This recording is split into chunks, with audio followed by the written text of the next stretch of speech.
Salut, on se retrouve après cette finale de Ligue des Champions perdue par le Paris Saint-Germain, 1-0 face au Bayern Munich. Les Parisiens qui ont eu des occasions et qui peuvent avoir des regrets ce soir. Mais bon, le Bayern était trop fort et c'est l'heure des tops et flops.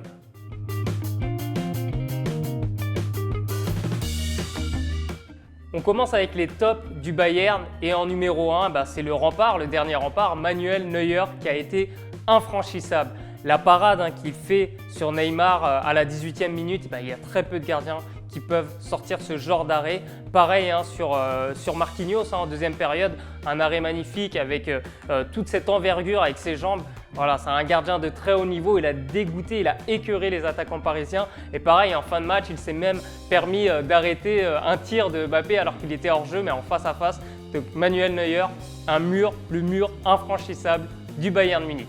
On continue avec les tops, avec Joshua Kimmich, le passeur décisif pour Coman. Alors en première mi-temps, il a bien été contenu, mais en deuxième période, là sur le but, il a su trouver un peu d'espace, un peu de temps. Il est rentré vers l'intérieur du jeu et il donne un caviar tout simplement à Coman sur le but. Donc Kimmich, très haut niveau.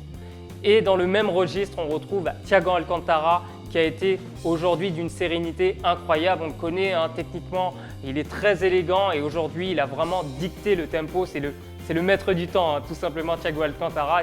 C'était son dernier match avec le Bayern. Il devrait rejoindre la Première Ligue. Alors, Liverpool ou Arsenal, on le verra dans quelques jours. Mais en tout cas, Thiago Alcantara, grand homme aussi de cette rencontre. Et quand même un mot aussi sur le buteur Kingsley Coman qui, en première période, a été brouillon. Mais en deuxième période, il a vraiment commencé à sortir son épingle du jeu. Il a commencé à faire des différences, notamment face à Thilo Kehrer. Et son but est une juste récompense par rapport à sa deuxième période. Du côté parisien, on peut tout d'abord citer Keylor Navas qui, pour son grand retour, a été rassurant. Il sort un gros arrêt à la 31e minute face à Lewandowski. Ensuite, sur le deuxième but, il ne peut rien faire, mais globalement, il fait une prestation solide. Il a été rassurant, il n'a pas eu beaucoup de choses à faire, mais il a été plutôt bon dans ce qu'il a fait, notamment lors de ses relances.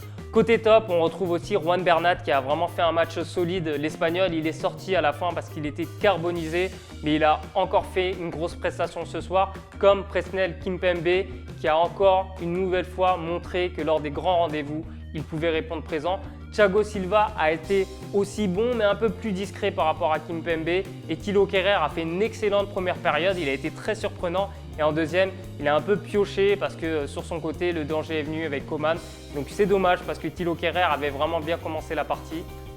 Et au milieu de terrain, on peut noter aussi Marquinhos qui, même s'il a eu des difficultés sous la pression pour bien ressortir le ballon, il a fait le travail au niveau défensif. Déjà, c'est son rôle principal et il aurait pu marquer à la 70e avec cette parade de Manuel Neuer.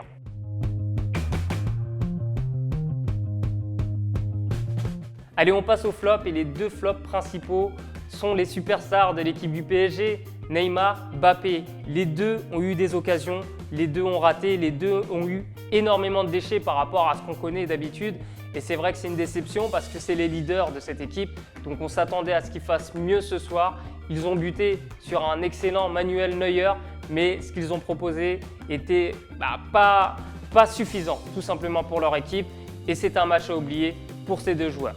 Au niveau du milieu de terrain, Herrera et Paredes ont livré une prestation irrégulière parce que, autant sur les 30 derniers mètres, Herrera a été intéressant ce soir, il donne notamment un excellent ballon à Di Maria en première période, mais globalement sous la pression, il a perdu quand même pas mal de ballons et c'était difficile, c'était un match difficile pour lui. Et pareil pour Paredes, autant parfois il a réussi à faire ses passes verticales qu'on connaît, mais parfois il a fait aussi des erreurs techniques qui auraient pu coûter cher à son équipe. Donc c'est un match moyen de la part des deux joueurs, un match irrégulier en tout cas. Et du côté du Bayern Munich, on a deux joueurs qui ont été un peu moins bons que d'habitude. Il y a tout d'abord Serge Gnabry qui avait été déterminant contre l'Olympique Lyonnais. Là, il a été un peu discret. Et enfin, il y a eu Alphonso Davies qui a été bien contenu en première mi-temps, mais qui a aussi eu du déchet technique. Et ça fait 2 matchs de suite contre l'OL, il avait été bien contenu. Et là, c'est un peu la même chose, mais il n'a pas su faire ses percées qu'il avait notamment fait contre le FC Barcelone. Voilà, c'est la fin de ces tops et flops de cette finale de la Ligue des Champions. Si j'ai oublié des noms, vous pouvez les citer dans les commentaires. Et bien sinon, on se retrouve bientôt pour une autre vidéo top et flop. Alors ce sera peut-être un match de championnat de Ligue 1 ou ce sera peut-être la Ligue des Champions, mais il faudra attendre la reprise la saison prochaine. Allez, à bientôt sur Foot Mercato.